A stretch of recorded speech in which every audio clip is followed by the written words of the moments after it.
I'll begin. This is Rabbi Dov Fischer of Young Israel of Orange County, and we welcome you on our weekly review of events taking place in Israel and impacting Jews around the world, primarily United States, but elsewhere as well.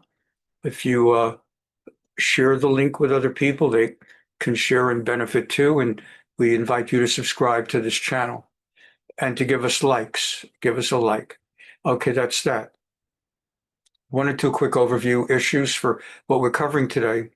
Main thing I want to mention is Israel decided, we all know this, we follow every week. Israel decided this is like the third iteration of the war. They had the war, then they had the ceasefire, then they went back to war, another ceasefire. With each ceasefire, they give up thousands of Arab murderers, make concessions that are insane, and they only get partial hostage releases. The whole thing's very disgusting. And people in our community, people who participate with us are frankly quite sick of the whole thing. Not only sick of being at war, but sick of the way the war is fought, the way the war is not fought, and the rules and the way that the Arabs take advantage of Jews, and that the whole world takes advantage of Jews in Israel.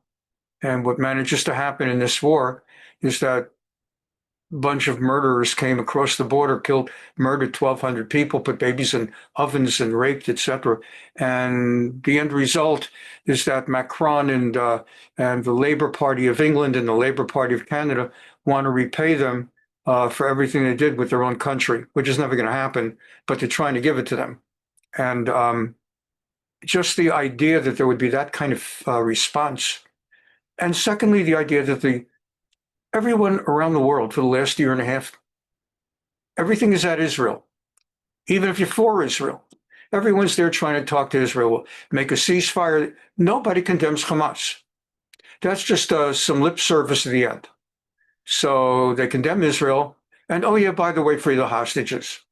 Or oh yeah, in other words, when there's killings in a hospital, instead of attacking Israel for bombing a hospital that is located directly over a tunnel that serves as the command center of Hamas, in a fair world, the response would be Hamas killed those people by putting their tunnel underneath a hospital.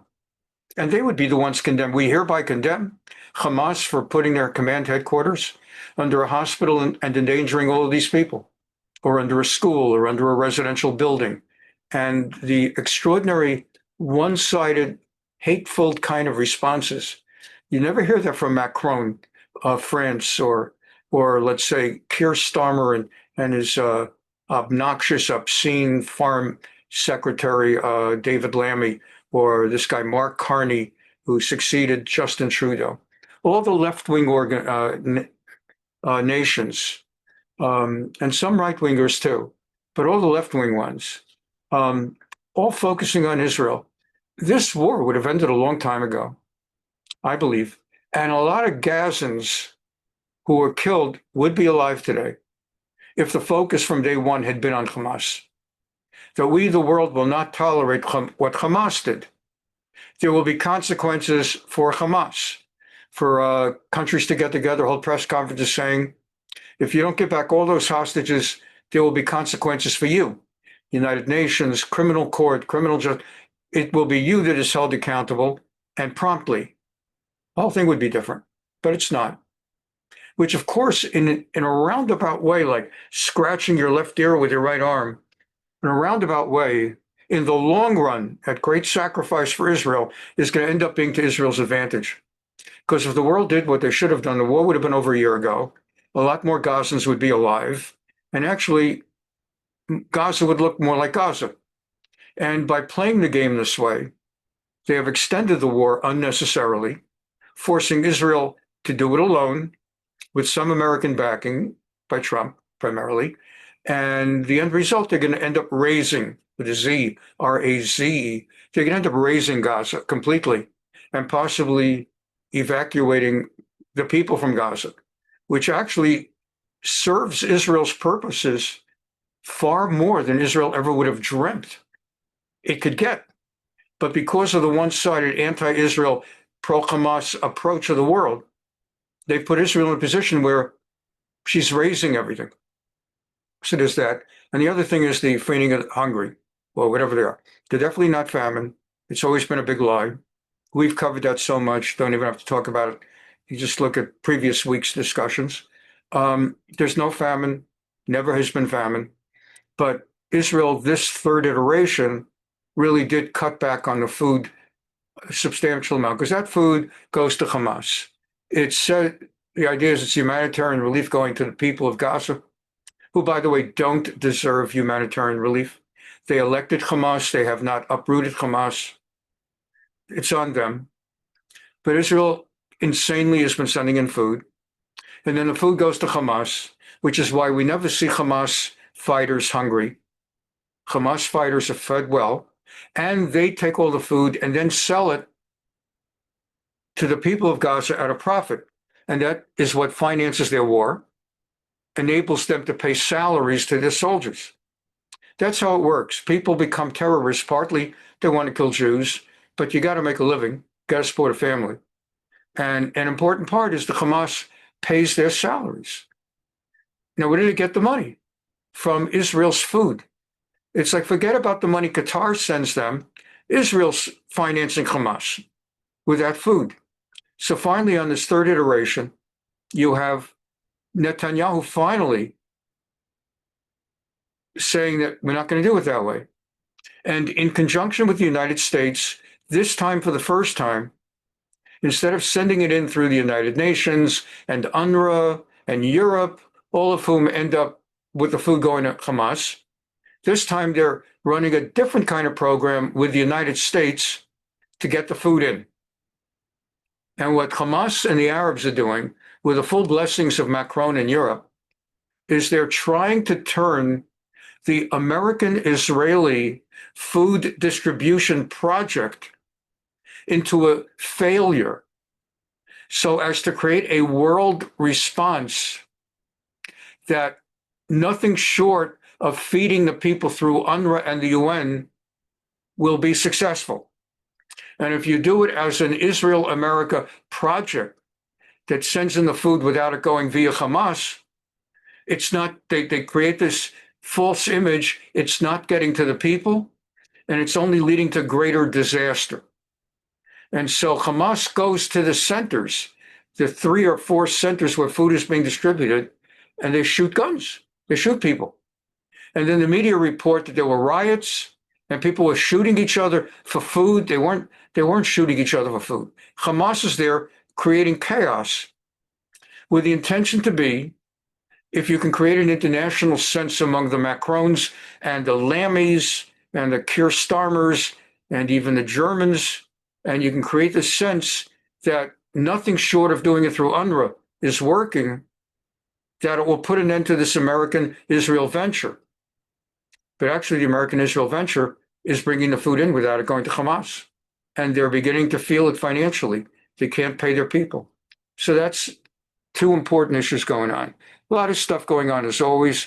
And just yesterday, Ambassador Huckabee, the American ambassador to Israel, was speaking at a conference and made a remarkable comment for an ambassador. It's one thing when the president says it. Normally, the role of an ambassador, even a good one, is to be ambassadorial and diplomatic and not to stick his own neck out and create a scandal. And Huckabee yesterday said, if Macron wants a Palestinian state, I hate to even use that word, if Macron wants that, let him set it up in the French Riviera.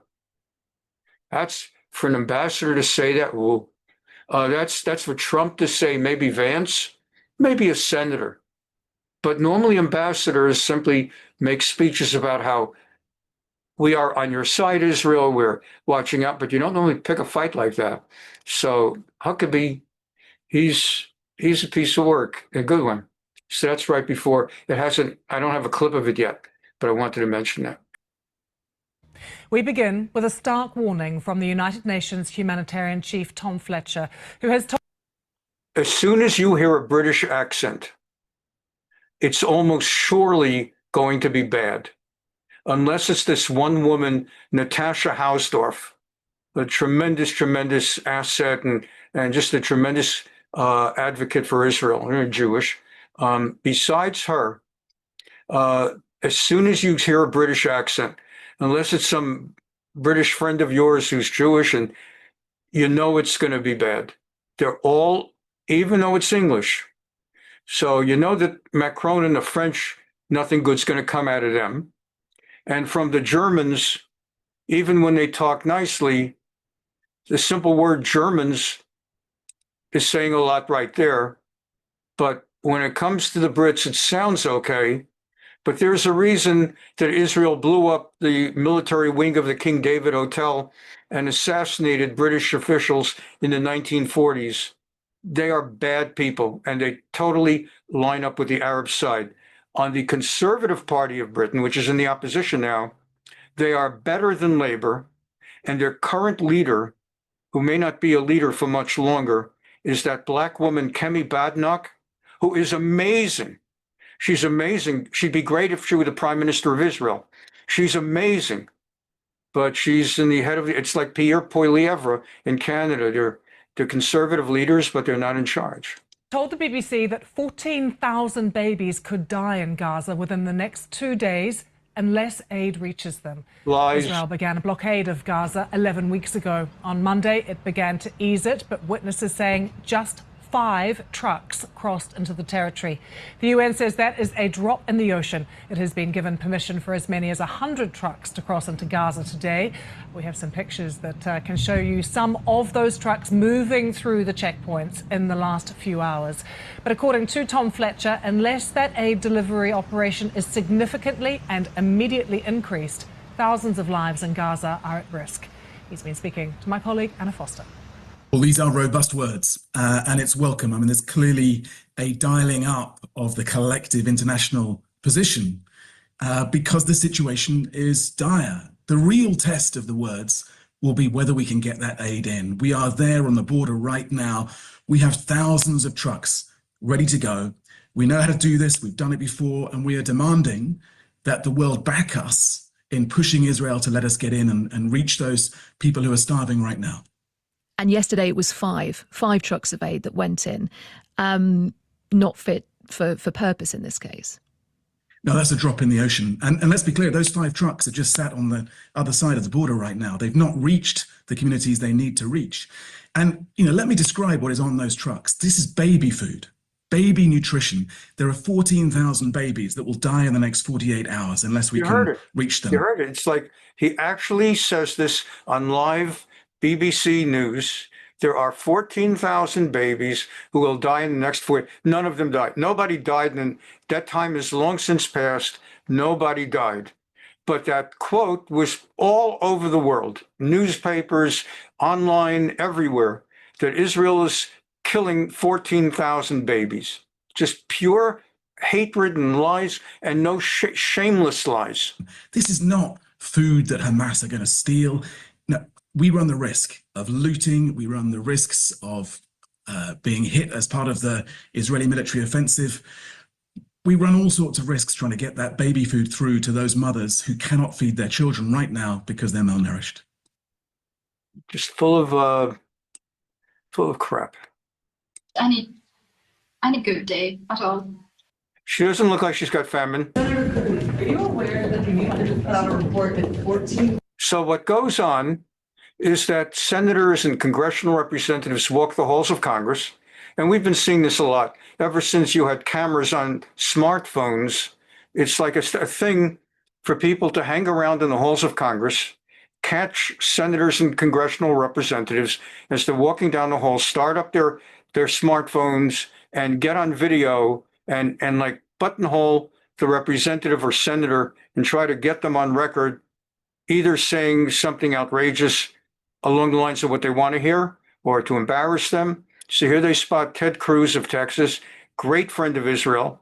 And here you see just right away, they're talking about 14,000 babies are going to die. 1,000 kids in Gaza will die in the next 48 hours because the U.S.-backed Israeli blockade on humanitarian aid, on food and medicine. I really don't understand folks who get completely worked up in That support. 14,000 babies are going to die. You get upset that I'm worked up about that? Yeah, I actually think murdering innocent civilians and raping women and children is That's bad. what Israel's Well, doing. you're murdering them. You have been voting time and time again for weapons to Israel that have done the exact thing that you're And I talking about. will, going Murdering- forward, I'm proud to stand with Israel against murderous terrorism. You are proud to stand with Israel in support of murdering Palestinians? Yes or no? Yes or no? In World War II, you'd be cheering on the Nazis. And that is, That's exactly it is what you're amazing doing. that you This find is a murderers and genocide. rapists. This is a genocide. This is a genocide. I'm here at the Kerem Shalom Humanitarian Crossing to personally show you what is happening with the humanitarian aid entering Gaza and to disprove any misinformation circulating online.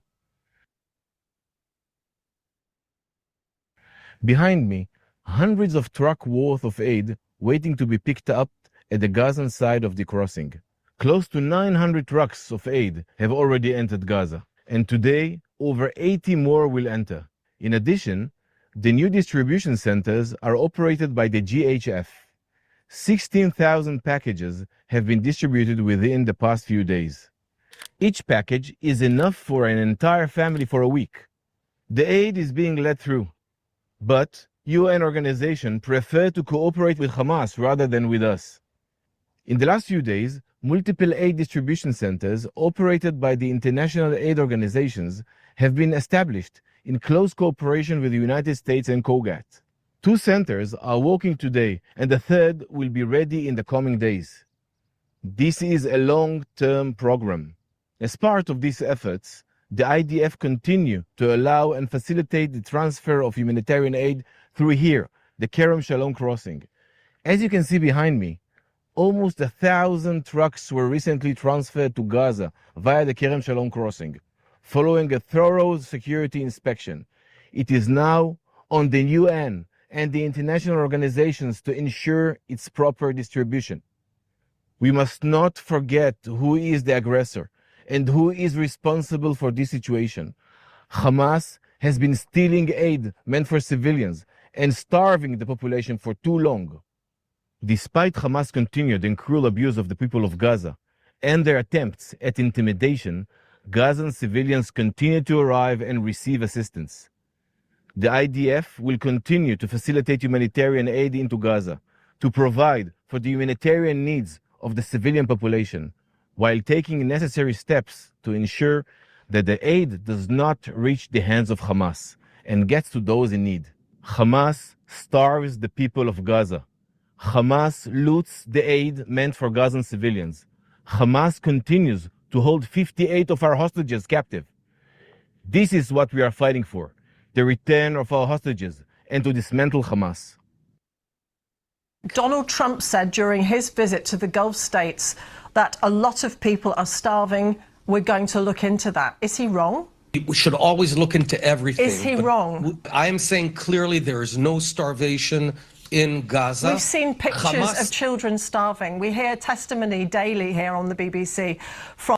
Do you hear how this Brit won't let him finish his sentences, but is just pounding him with questions?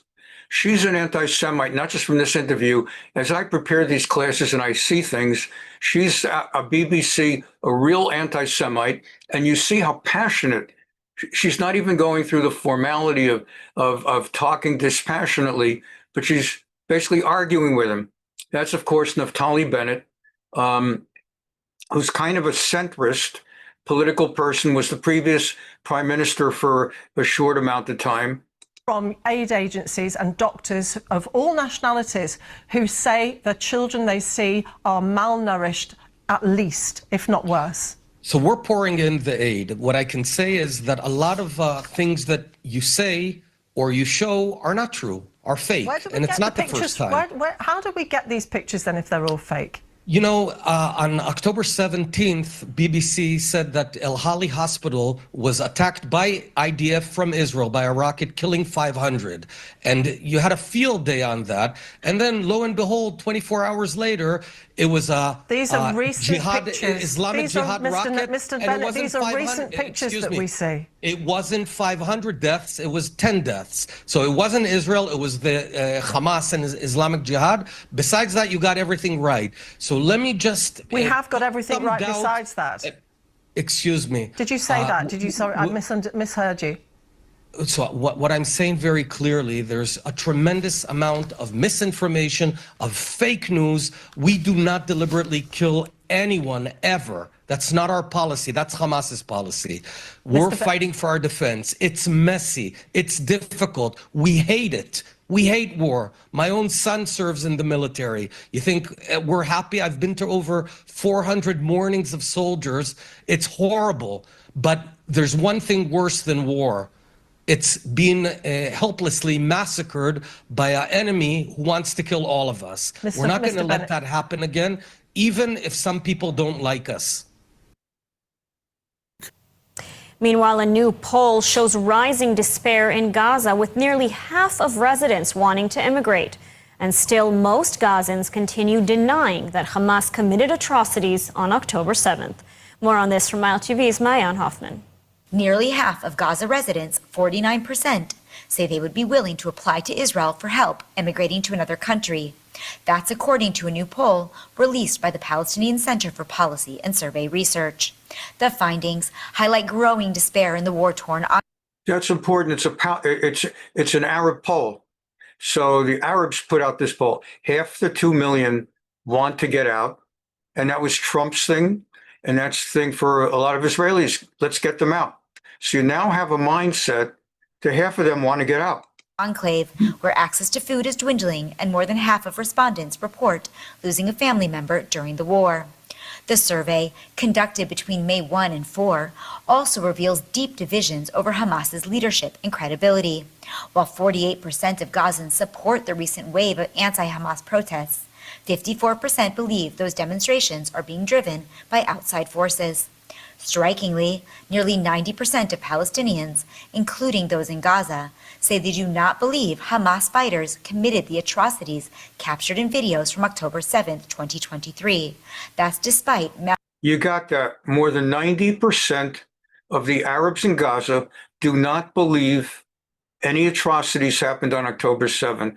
It is a place like Sodom and Gomorrah, where an entire population, as you remember from the Tanakh, the Bible, book of Breshit, that God said, if you can find 10 righteous people in that city, I'll spare the city. And in the end, it was burned with fire and brimstone. There were not 10 righteous people in all of Sodom and Gomorrah. There are not 10 righteous Gazan Arabs. I say that absolutely. The poll itself, the poll says that more than 90% deny any atrocities took place. There are not 10 righteous people in Gaza. Furthermore, how can you say such a thing? Well, 90% for sure. That's not even a question. And the others, Israel has an offer on the table. Give us information that will help us locate any of the remaining hostages, and we'll pay you $5 million upon release of upon finding that hostage. Not a single Arab in Gaza in 3 months has taken them up on that $5 million offer. There are not 10 righteous people in Gaza. Mounting global evidence. The poll, which sampled 1,270 Palestinians in both Gaza and Judea and Samaria, carries. And of course, remember, there are no such thing as Palestinians. They're Arabs. Arabs in Judea, Samaria, Arabs in Gaza, Arabs in Iraq. No such thing as Palestinian. A margin of error of plus or minus 3.5%. And Israel now has announced this week that they're building 22, even as the UN and France and England and Germany and everybody's talking about two-state.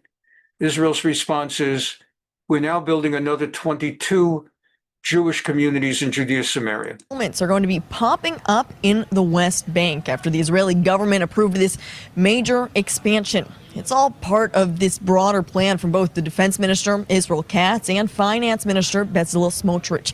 In fact, the defense ministry, they released a statement. It reads, quote, "The new settlements are all placed within a long-term strategic vision, whose goal is to strengthen the Israeli hold on the territory to avoid the establishment of a Palestinian state." You got that. There will be no two-state solution. Israel's government is not going to allow that. No, not even in a negotiated compromise to bring world peace. There will never be an Arab country sovereignty west of the Jordan River. And to create the basis for future development of settlement in the coming decades. Now, there are a few interesting parts about this statement, the first one being strengthening the Israeli hold in the territory. In fact, this plan includes not only renewed settlement activity in the northern West Bank, but also some developments along the Jordan border for communities specifically on the border with Jordan. It also boosts Israel's presence along Route 443. This is a highway that connects Jerusalem and Tel Aviv. So this is part of the different goal of reinforcing Israeli control along these borders in the West Bank. Something else, though, that's interesting is as far as these 22 communities, it includes Homesh and Sanor. These are two former settlements that were actually evacuated in 2005 during Israel's disengagement from Gaza. There was this law that was passed. It forbade Israelis from entering that specific part of the northern West Bank.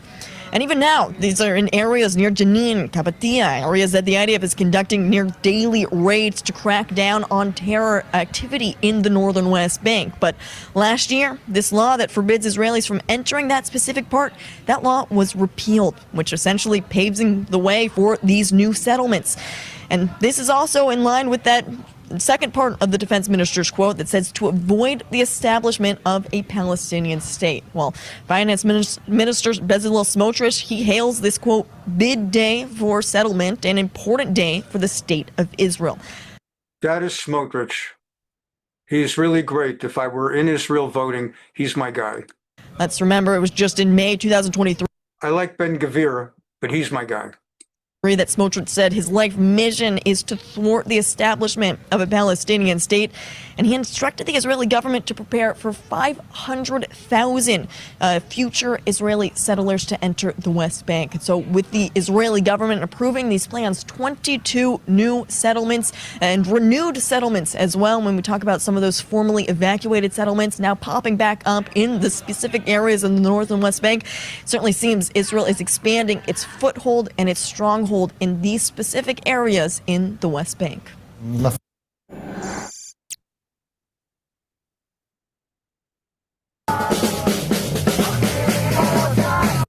What we have here is that the way Israel works, and I've talked to this before, and many of you know this, of course. So you have all these different parties. Each party runs, it's as though in the United States, you did not just have Democrats and Republicans, but you would have right-wing Republican Party and a right-wing Republican Party and a Republican Party that's right-wing but against foreign entanglements, and another Republican Party that's right-wing but in favor of foreign entanglements.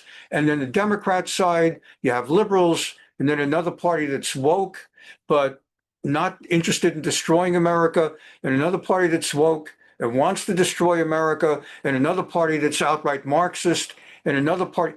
Israel has that. Because Jews are so incredibly opinionated, it's just either you could see it as a blessing or a curse. They have to have a party for everything. Just Orthodox Judaism, there are always at least three parties. There's a party for Sephardic Orthodox Jews. There's a party for Ashkenazic Orthodox Jews who are Hasidim, and there's a party for Ashkenazi Orthodox Jews who oppose Hasidim. And then the two Ashkenazic ones join together at election time. And so you have all of that. Now, with all those parties, they each win a certain number of seats, and then they form a coalition. They've got to get 61 seats. So this one's got 8 seats, this one got 3 seats, and then they make a deal. Well, our party was not going to support XYZ, but we need you guys to make 61.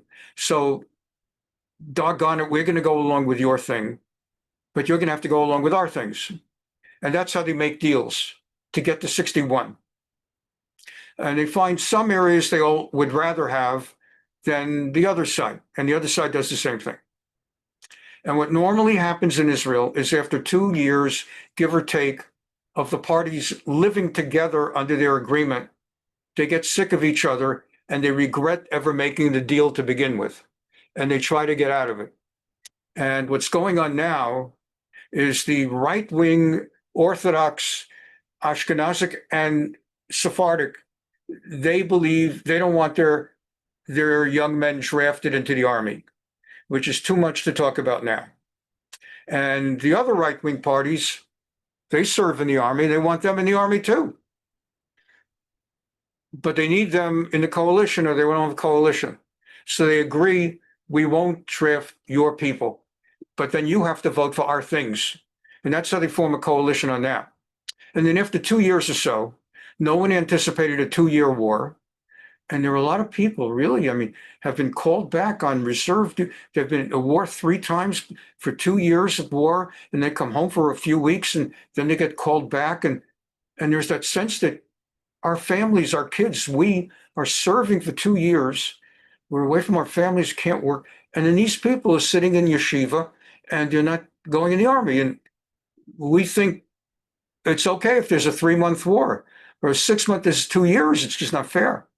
And then the other side says, don't you break the agreement. We have an agreement. You don't draft our people. So right now what's going on in Israel is that there's an intensification of wanting to start drafting some of their young people. And they are threatening, if you try that, we're dropping out of the coalition. Then you don't have 61 seats. There will be a vote of no confidence, and there'll have to be new elections in the middle of war. So that's what's going on with that. Of course, if there are new elections, and if the left wing wins, boy, are they going to get drafted. They don't know how good they have it. But then there are other people who have other issues. Everybody threatens to break up the coalition, and that's part of daily life in Israel. So that's to give you some better understanding.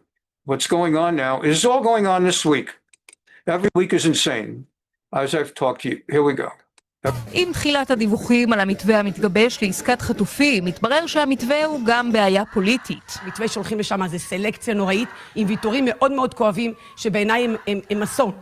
הם בסוף מחזקים את החמאס ולא מחלישים אותו. מכיוון שההתנגדות של בן גביר ברורה מאליה, זו של סמוטריץ' מעניינת יותר, והוא כתב אמש, חמאס במצוקה. She's saying that there's all kinds of tensions within the coalition. And then there's the separate one I mentioned at the introduction of class today, where Steve Witkoff comes with a proposed peace plan and a 6-day ceasefire. And the rhinos of Likud are willing to sign it. Forget about the issue of drafting the Haredim. There's a separate issue. The rhinos are ready to sign the deal.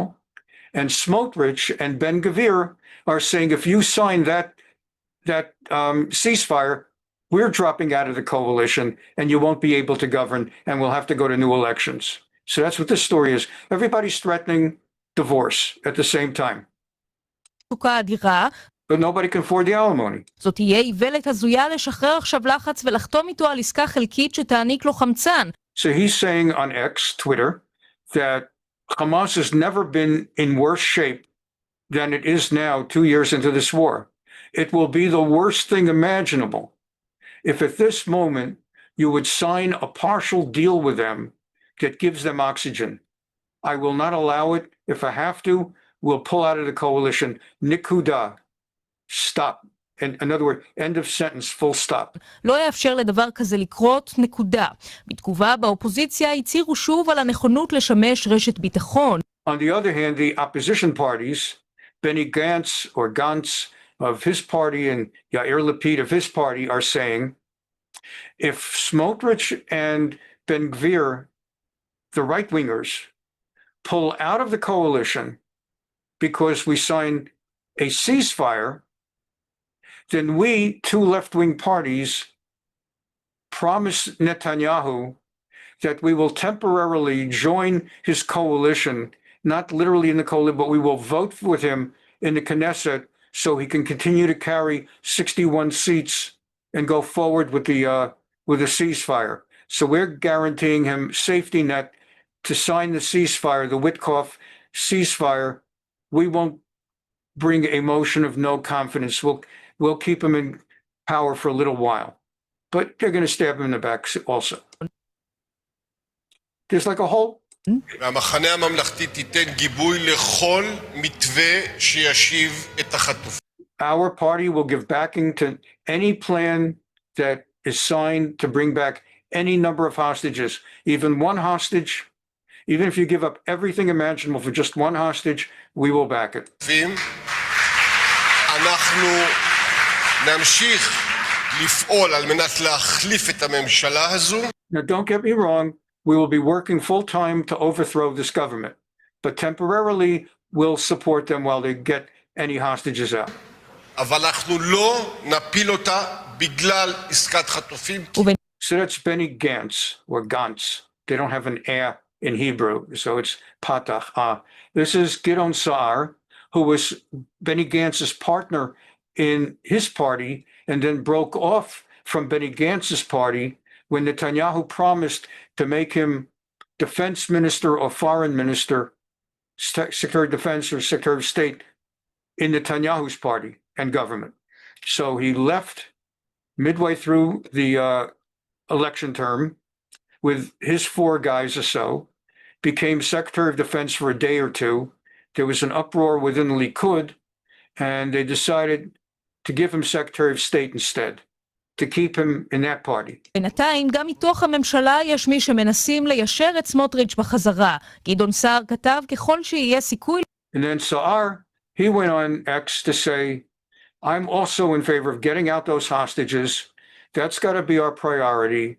That's what the majority want. And therefore, we've got to do it, and we can't be intimidated by Smotrich and Ben-Gvir, his coalition partners. לשחרור חטופים, מן הראוי לעשות זאת, וזה רצון הרוב המוחלט של העם בישראל. יש לפעול לפי האינטרסים הלאומיים ולא לפי לחצים ואיומים פוליטיים. אנחנו לא צריכים לעשות עסקאות שהן פוגעות בחיילים שלנו. Now this is Ben-Gvir saying, we don't have to sign deals that are going to work against our armed forces. אנחנו צריכים לעשות מלחמה. We right now want to continue with the war. מה? לנצח, לקסם. We want to win. We want to crush them. We want to continue conquering land in Gaza that will empty out Hamas from those regions. And we want to continue encouraging mass emigration by Arabs out of Gaza.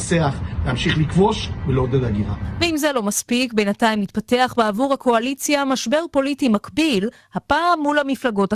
And the report is saying, and if that's not enough, there's also a coalition split that I just told you about with the Haredis, the Haredim, over the draft. חרדיות. These are spokespeople for the Haredi party saying that the students in the yeshivas, and they are doing more good for Israel and the war by sitting and learning Torah than they would if they were in the army. הבוקר ש"ס הצטרפה לאולטימטום. And this guy is from the Sephardic Orthodox Party. He's now going on record joining the Ashkenazic Orthodox Party. We also will leave the coalition if they try to draft our boys. של יהדות התורה, בביטאון המפלגה נכתב מיד לאחר חג השבועות, תונח על שולחנם של מועצת חכמי התורה שאלת ההכרעה על המשך דרכה של ש"ס בממשלה ובקואליציה. As soon as Shavuot, he said, as soon as Shavuot ends, we, the political representatives in Knesset from the Sephardic religious party, will consult with the rabbinical authorities of our party, who do not sit in the Knesset, but they are the rabbinical party authorities, and we will ask them for guidance whether we should pull out of the coalition. מקווים שראש הממשלה ייקח אחריות ויזרז את המגעים באופן מיידי. נתניהו בינתיים מנסה, אבל בזה... So you got to give Netanyahu his fair share. He's got to put up with so much. Like we always talk about, he's got to do with the Arabs. He's got to do, you never know, he certainly had to do with Biden and the Democrats. And with Trump, you never know which side of the bed every morning Trump wakes up. And he's got to deal, and on top of all that, he's got to deal with his own coalition. כמובן שאין לו גיבוי מבחוץ. Now this guy is Yair Lapid, and he is in the opposition. He's one of the 2 or 3 main opposition guys. He and Benny Gantz. They used to run together on the same ticket, and then they had a falling out, so they have separate parties. It's Jews are a piece of work. These are your peeps. Enjoy them. We all enjoy them.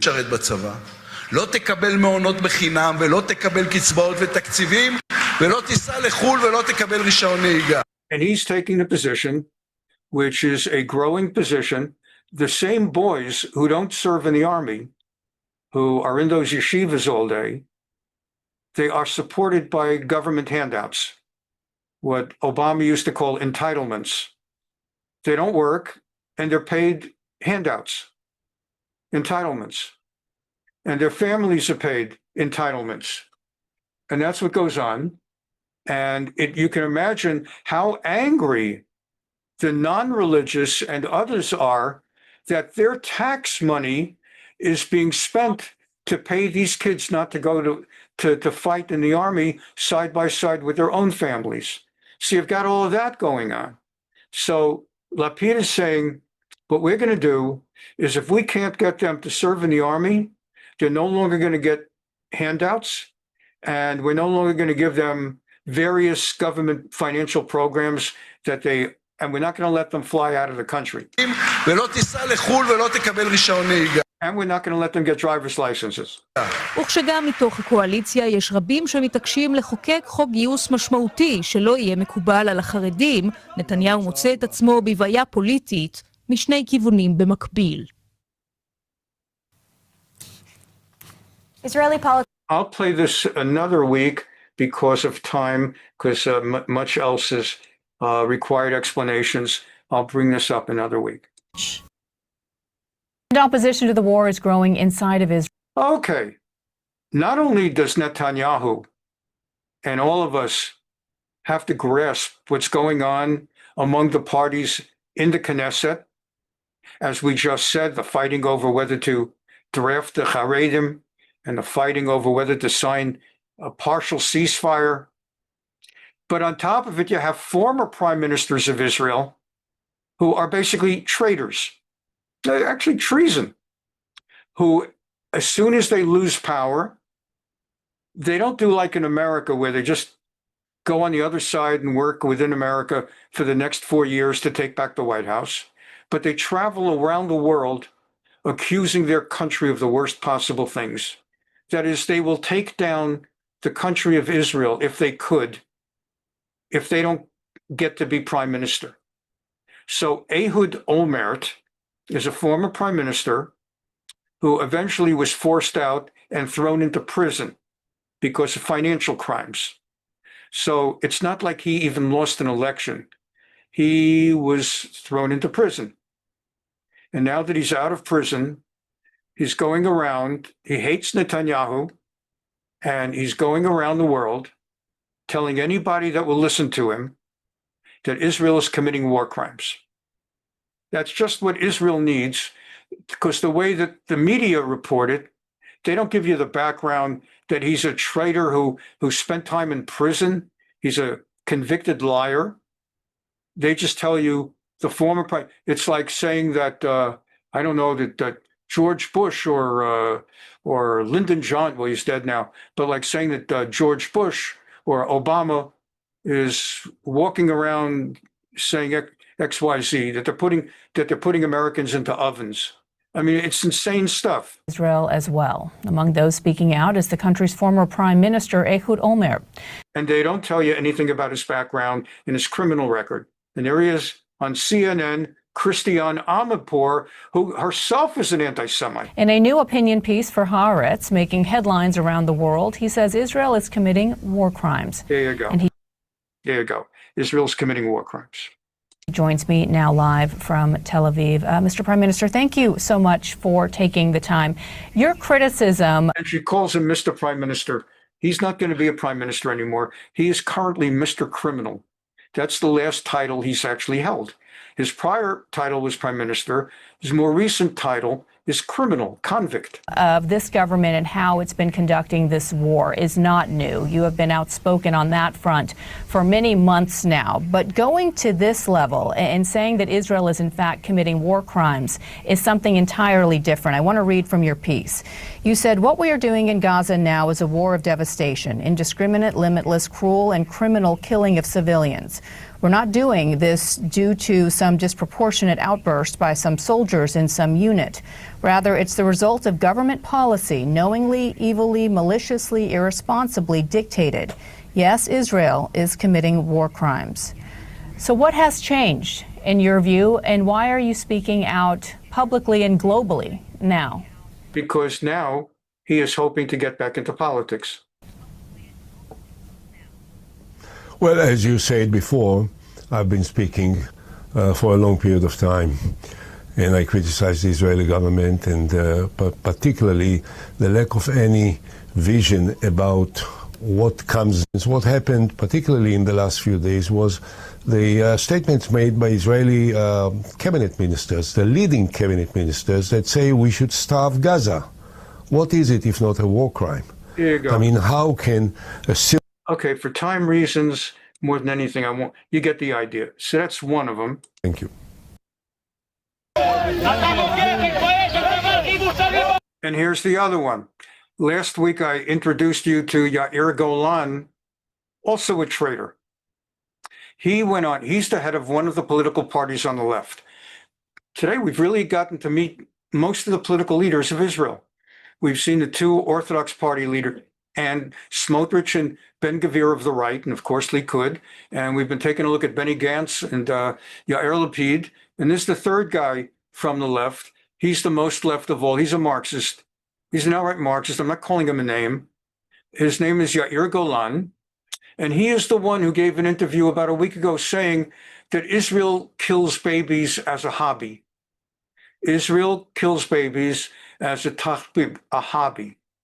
So that has set off such a storm of anger in Israel, even among many people on the left, because they know when elections come, the right wing will be advertising and replaying that quote over and over again, trying to tar and smear all the left-wing parties for coalescing with a guy that says that everything going on in Gaza, Israel kills babies as a hobby. So days later, he was invited to speak at a left-wing forum, and he was met by quite an angry crowd, yelling, Boged, traitor, Ata Boged, Titbayesh, you are a traitor. You should be ashamed of yourself. Hatzavah Hachi Musari Ba'olam, this is the army that is more moral than any other army in the world. זו הייתה קבלת הפנים ליאיר גולן בכניסה לכנס שדרות. So this is the way Yair Golan was welcomed at a recent appearance.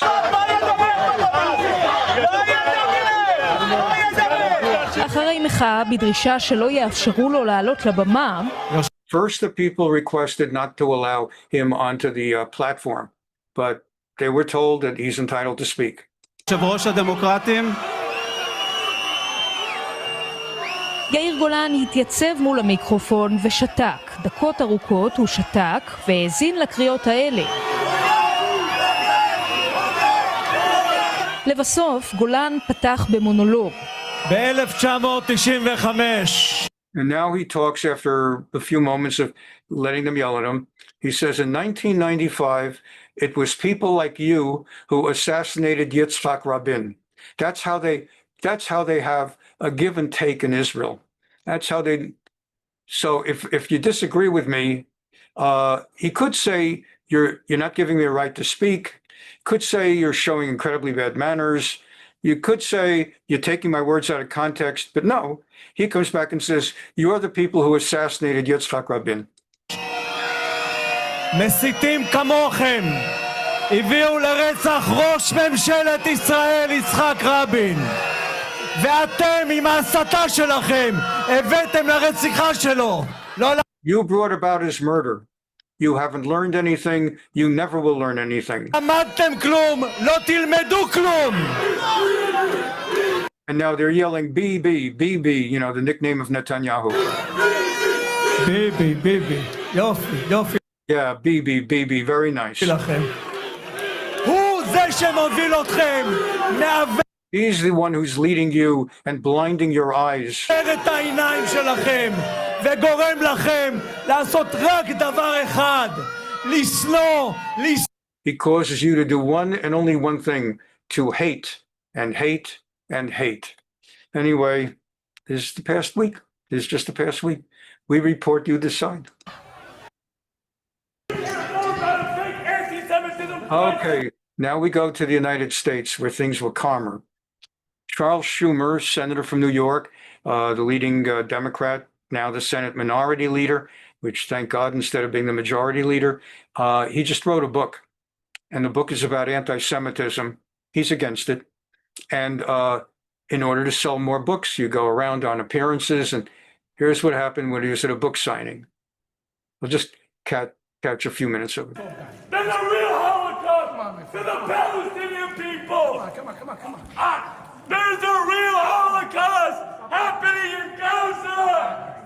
Free Palestine. Free Palestine. Children are being burned to death. Children are being starved in Gaza. The ICE is kidnapping people out of our streets and out of our courtrooms. What are you talking about? Free Palestine! Free Palestine! And the bottom line is very simple.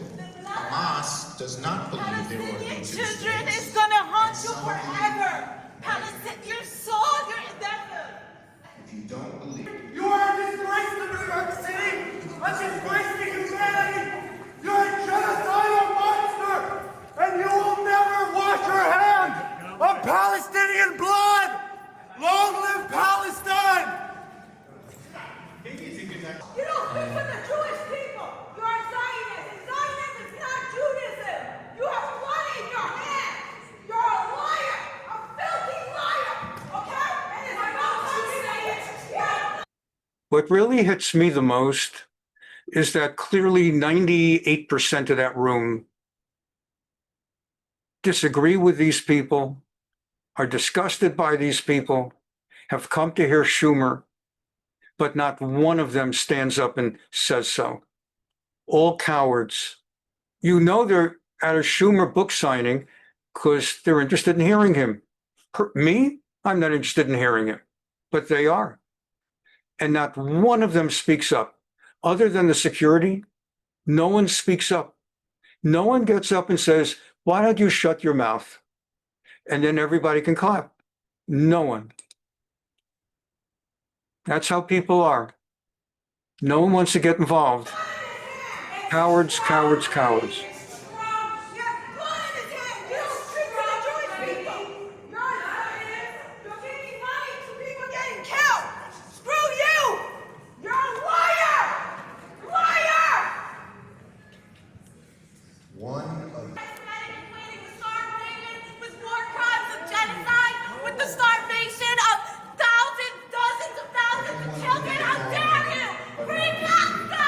Not one person. Part of it, it's not because you're Jewish, man. It's not because you're Jewish, okay? You got it, Chuck? You got it? It's not because you're Jewish, okay? Sorry. It's because you're funding Israel, which is doing the genocide, okay? And you're really lame on the two-state solution as well. Really lame. he disagrees. Invisible. I am a PhD student at UIC, and we have lost 60 Palestinians, so I know what I am talking about. Free Palestine! Free Palestine! Free!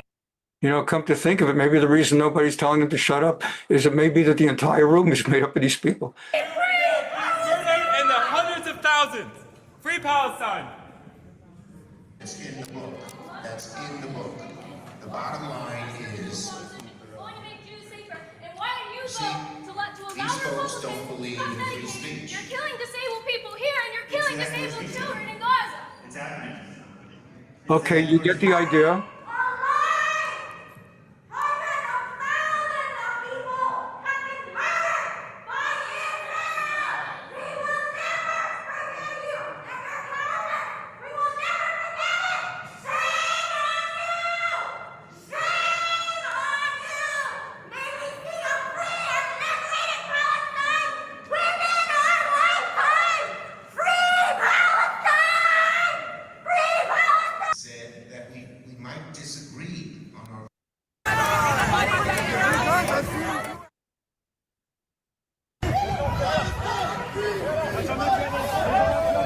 And a demonstration in Paris.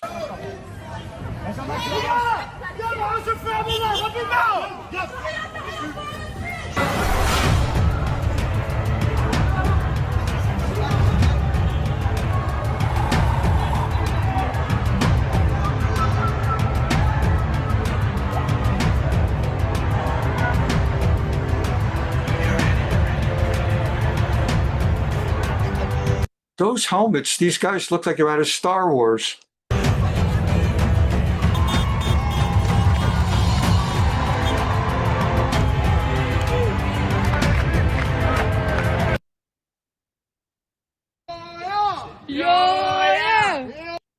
Gal Gadot, because she's Israeli, was filming a movie, just filming a movie in England.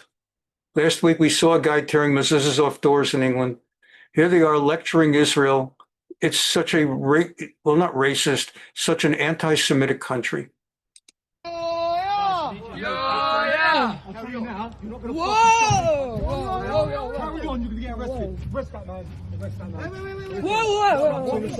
Don't you touch him. He's not done anything. No, I've told you once. Now you get one more warning. Listen to me clearly.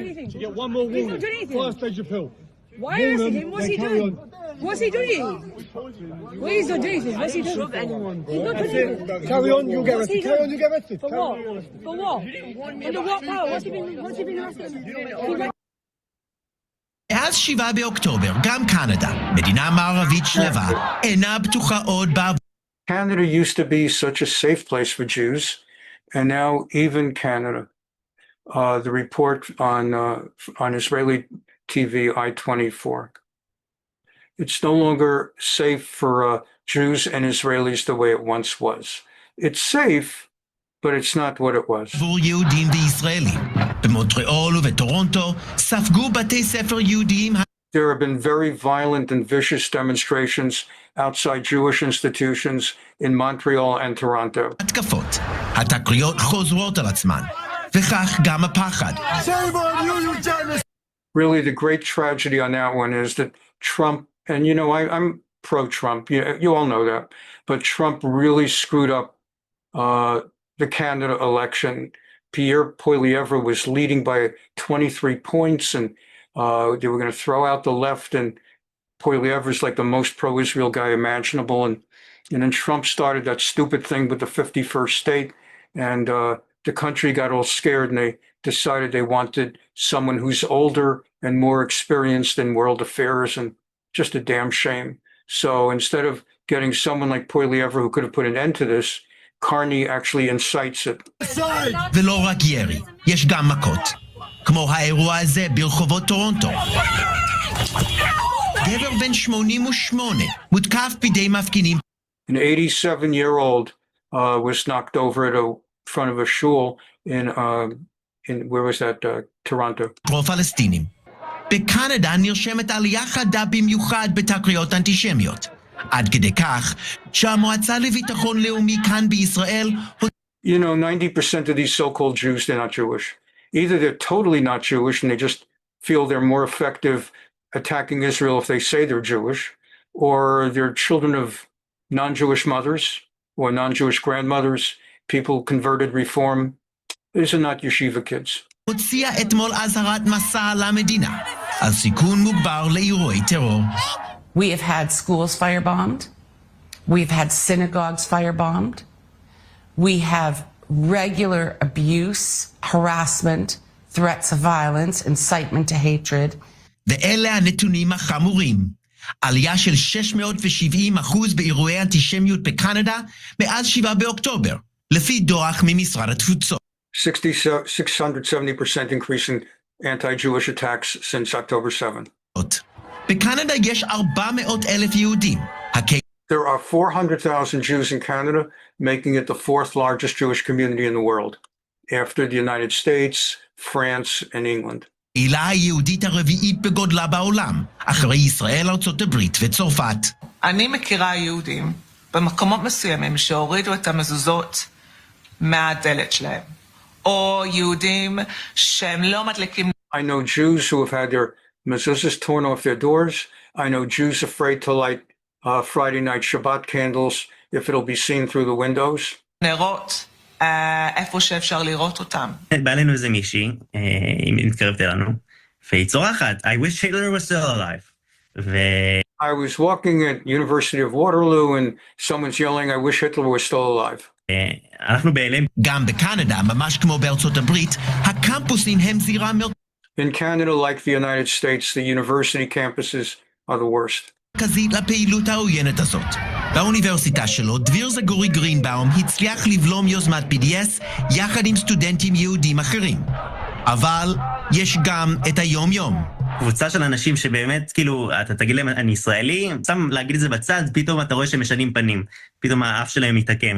You talk to people and then you mention that you're an Israeli and you see their faces and expressions that change immediately. פתאום הם קצת כאלה מופתעים בכלל שאתה בן אדם. אתמול נערך בטורונטו המצעד השנתי למען ישראל.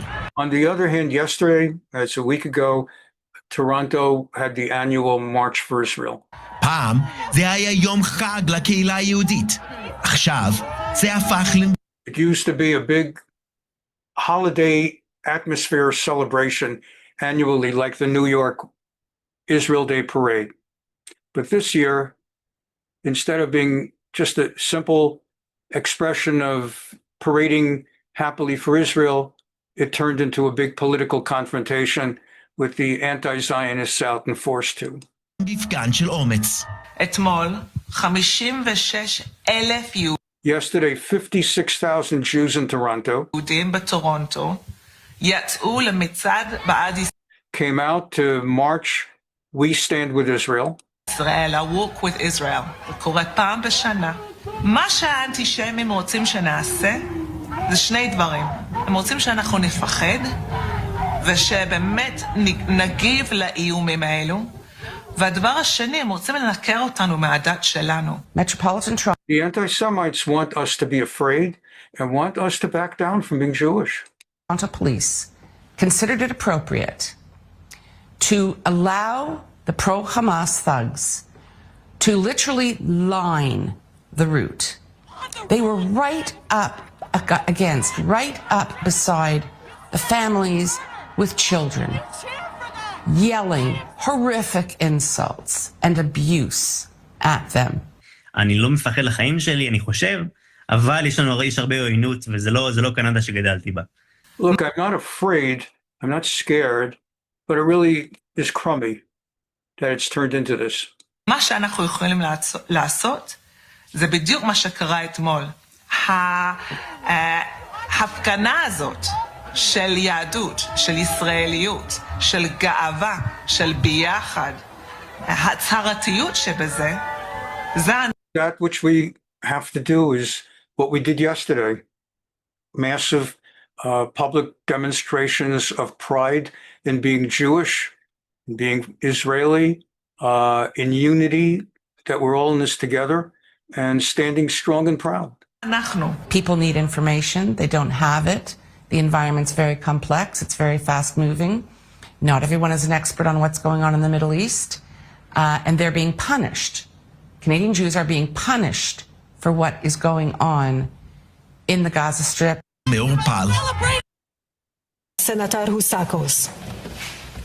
Honorable Senators, I rise today to plainly say what few others appear willing to say.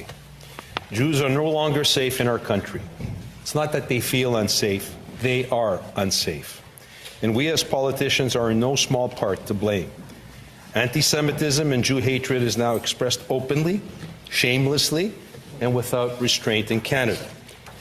It appears in our streets, on our campuses, on social media, and even in the rhetoric of certain Western political leaders who willingly or not repeat Hamas talking points to attack Israel. Recently, the Liberal government made the troubling decision to summon the Israeli ambassador not to express solidarity in the face of rising anti-Semitism, but to reprimand Israel after warning shots were fired in the vicinity of a diplomatic delegation that had veered off an agreed-upon path in a combat zone, a luxury not afforded the more than 1,200 innocent Israelis murdered on October the 7th, and certainly not afforded the 2 Israeli diplomatic staff who were murdered days later in Washington, D.C., by a pro-Hamas militant as they left a cultural event at the Jewish Museum. Meanwhile, here in Canada, Charlotte Cates, the international coordinator of a terrorist group, Samadoun, publicly justified the murder of those two young Israelis and brazenly insinuated that the same should happen here in Canada. But we're lecturing Israel. We hear chants in our streets, like from the river to the sea, and calls for intifada. These are not harmless slogans. What does our government do? We issue a joint statement with the UK and France condemning Israel's military operation in Gaza. That statement was praised, honorable colleagues, by Hamas. This is now the second time that the terrorist organization has publicly expressed support for Canada's position. When a group responsible for the murder of over 1,200 civilians, including 8 Canadians, applauds your foreign policy, you're definitely on the wrong side of history and on the wrong path. Let's be clear. This war could end tomorrow and millions of Palestinians could be liberated from the tyranny of Hamas if that terrorist group laid down its weapons, released the hostages, and abandoned its mission of destruction. That's the only statement Canada should be issuing and the only statement we should be supporting. Canada needs to stand unequivocally with its ally Israel, not only to bring home the hostages, but also to make it clear that Jewish Canadians that are here in Canada should be safe in their homes and in their country. Thank you.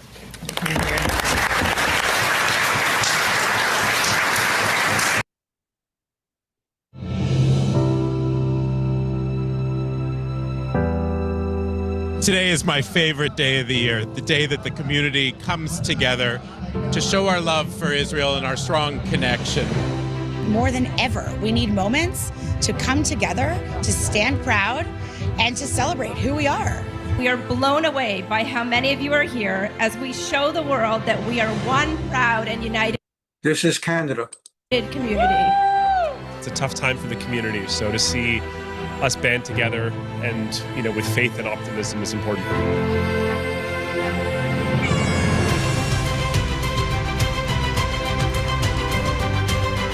The Walk with Israel has now become the largest gathering of Jews and allies ever witnessed in Canadian history.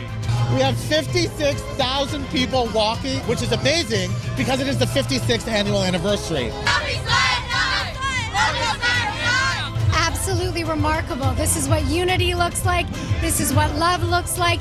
This is what Canadian values look like. I am not Jewish, but I'm here today because I am an ally of the Jewish community. To the Jewish people, you are not alone. We stand with you and we love you. We are with a church called A New Beginning, and we absolutely love Israel. And so it's essential to be here to support and to stand together.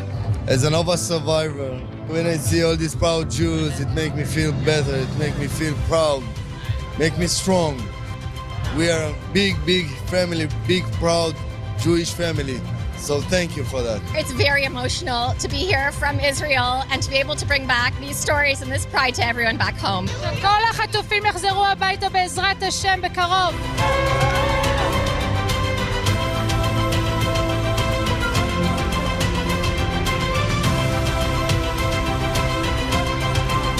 On behalf of UJA, I just want to thank everyone for coming out.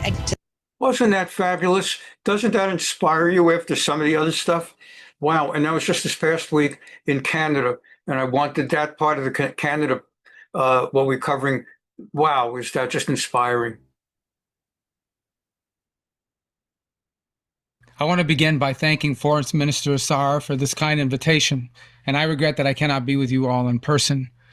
Golda Meir once said, "It took Moses 40 years to find the only place in the Middle East with no oil. But Israel's wealth lay not under the ground, but in its people, the Jewish people, exiles, pilgrims, and dreamers from around the world who made the desert bloom into a high-tech superpower." Israel accomplished this miracle not by abandoning its history and identity, but by embracing them. Sadly, some of Israel's neighbors have failed to appreciate how following Israel's example could have brought prosperity to the region.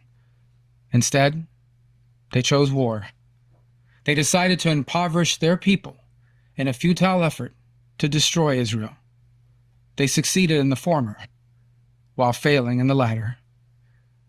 Anti-Semitism is the world's oldest bigotry. And given that we are all here today, it is also the world's most futile.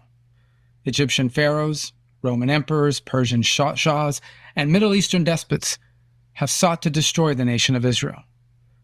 Adolf Hitler dreamed of a world without Jews, an idea he shares with Hamas.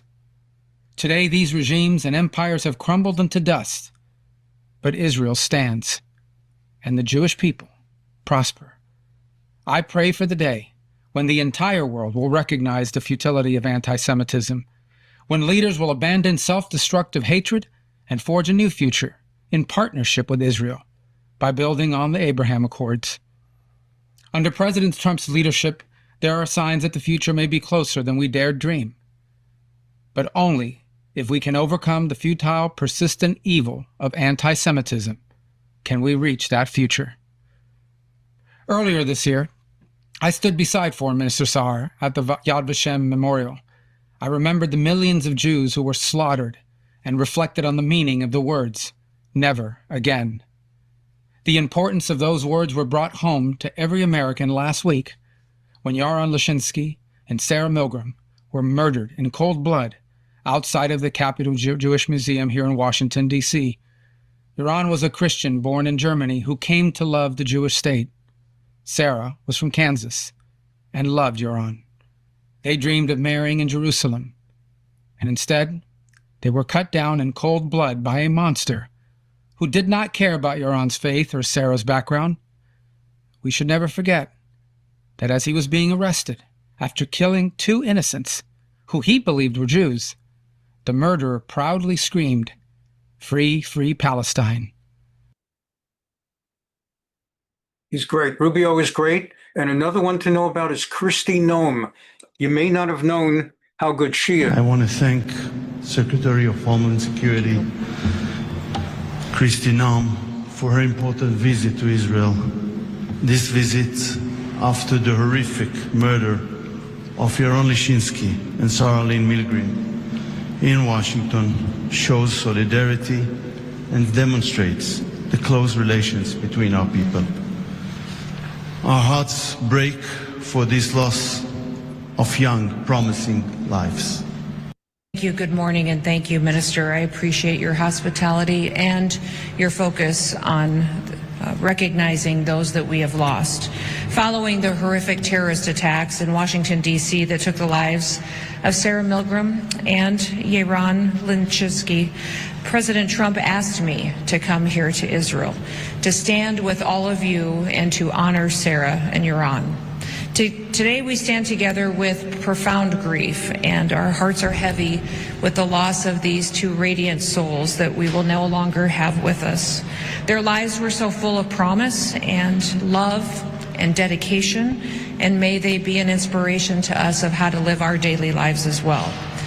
They were people who recognized they were created to serve others, and they did that in a way to take straight on the face of other people that seek to divide us and that hate us. Yet in this moment of sorrow, we also ask that you would gather with us to honor their light and the unbreakable spirit of the Israeli and the American people.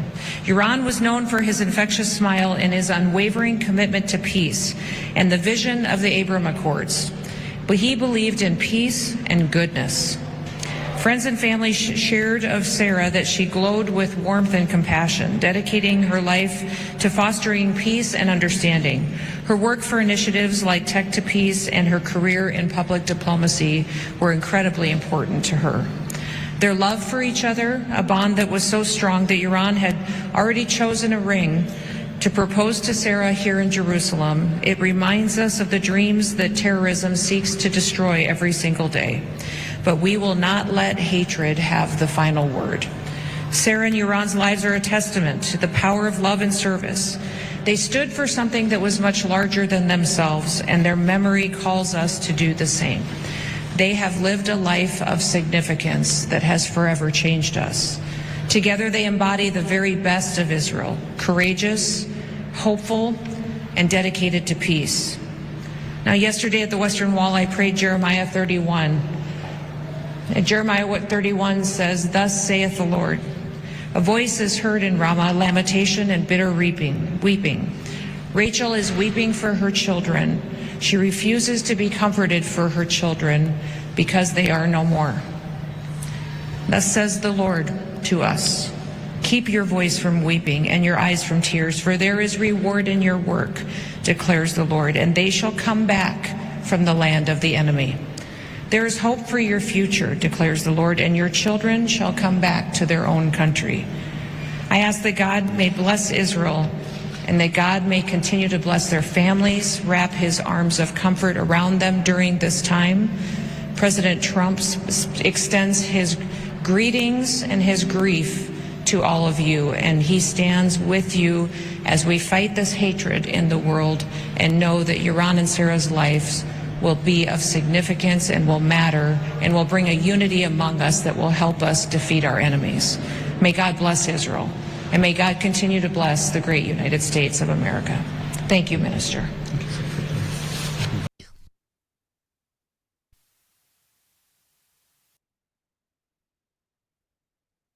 Last week was the 60th anniversary of the hanging of Eli Cohen in Damascus.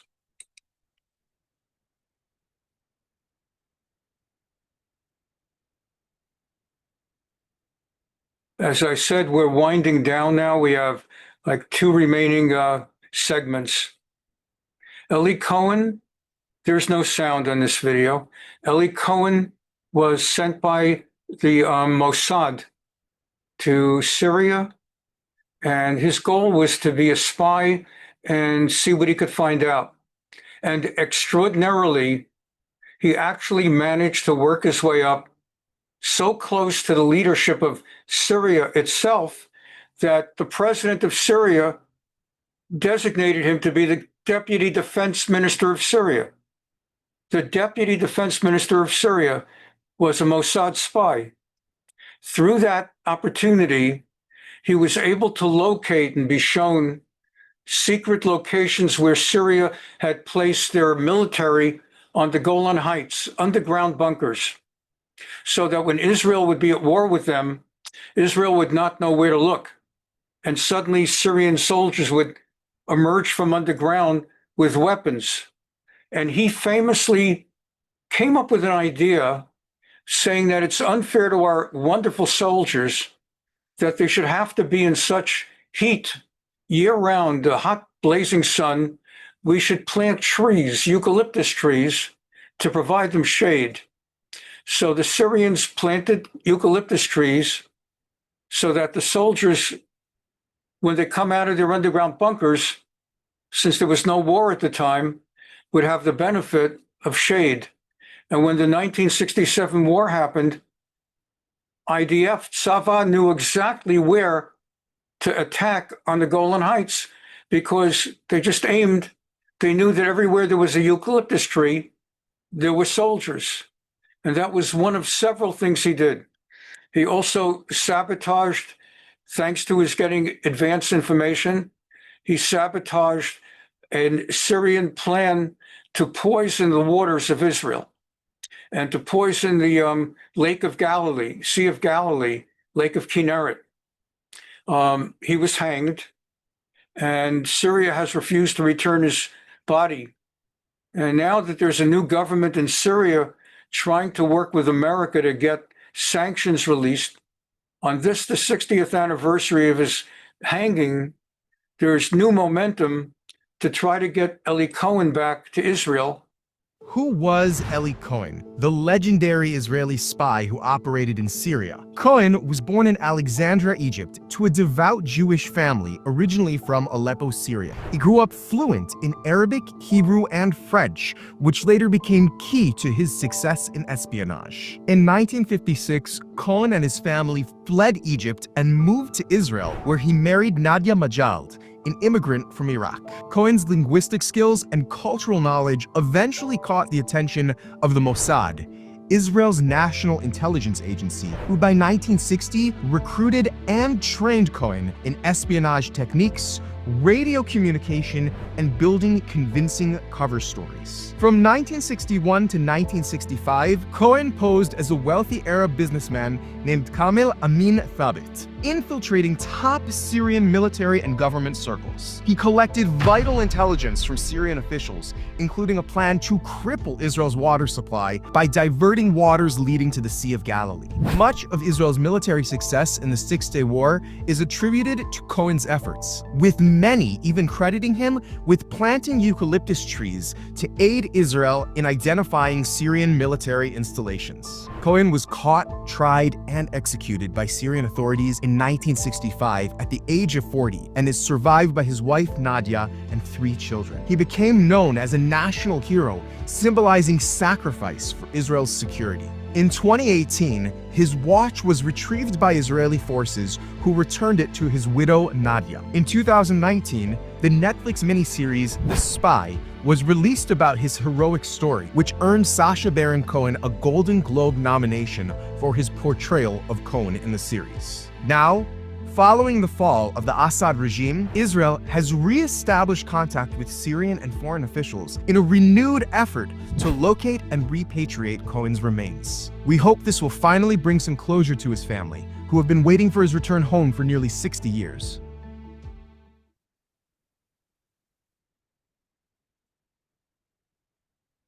The Prime Minister's office just announced that Mossad agents recovered 2,500 documents, as well as photos and belongings of executed Israeli spy Eli Cohen, which were retrieved from Syria. The announcement comes 70 years to the day after his execution.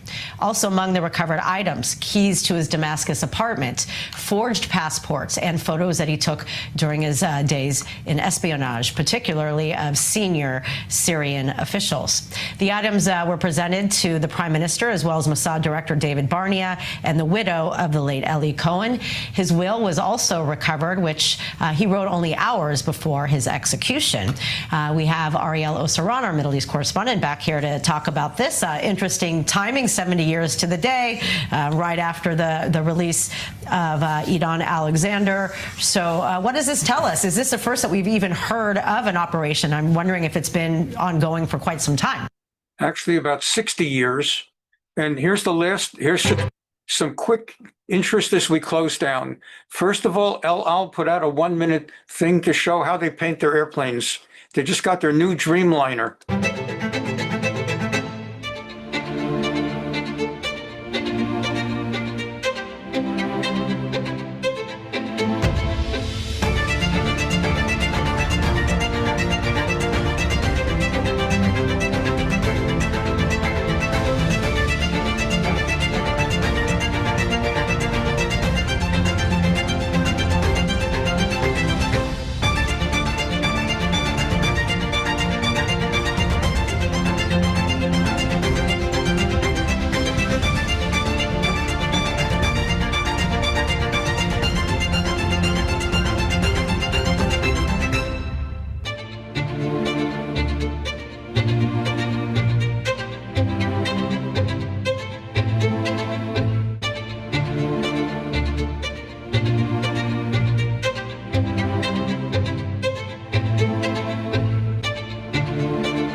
Do you remember the Columbia one? Please welcome the acting president of the university, Claire Shipman. Families, you have given us a gift. Thank you. And graduates, it is time to give the world your gifts. So with that, let me turn to you, the nearly 16,000 graduates of the Columbia class of 2025. You are the best of us.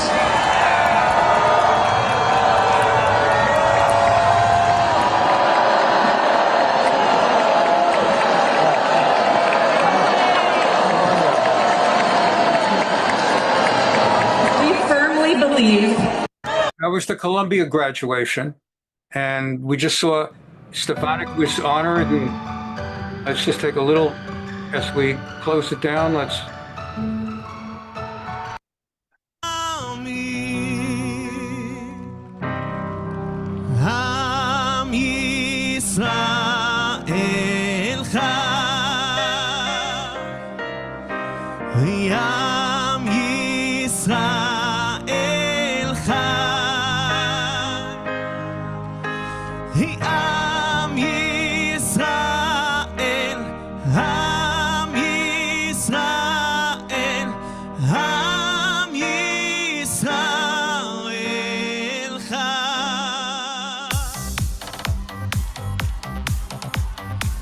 בקרוב תזרח השמש, אין הימים יפים מאלה, הלב נלחם בדאגות. כולם יחזרו הביתה, נרקה להם למטה, הלוואי נדע בשורות טובות. כי עם הנצח לעולם לא יפחד, אפילו כשקשה לראות. כולם ביחד, ובחן כל הבודד, שיספרו המלחמות. Everybody sing! עם ישראל. אם לא נשכח תמיד להיות מאוחדים, עם ישראל. אוי, היווניות בירידות כבשות, הכי קשות, הקדוש ברוך הוא שומר עלינו, אז מי יכול עלינו? כי אין לנו עוד מדינה, תעשה שלום בינינו, שמוע ילדינו, כי לא עבדה אמונה.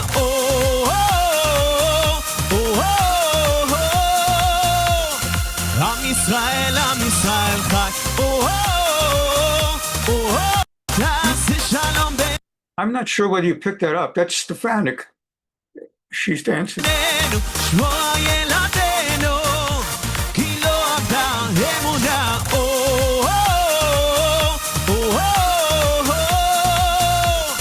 עם ישראל, עם ישראל חי.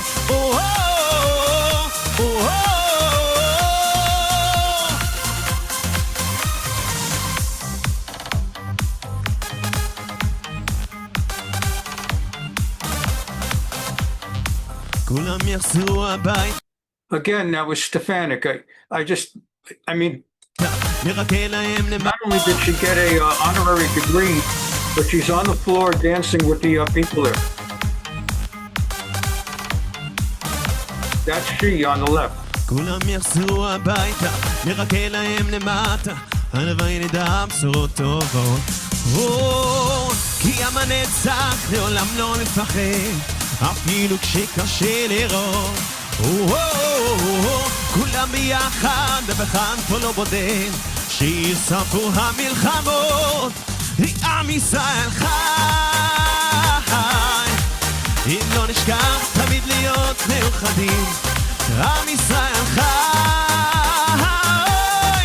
היווניות בירידות כבשות, הכי קשות, הקדוש ברוך הוא שומר עלינו, אז מי יכול עלינו? כי אין לנו עוד מדינה, תעשה שלום בינינו, שמוע ילדינו, כי לא עבדה אמונה.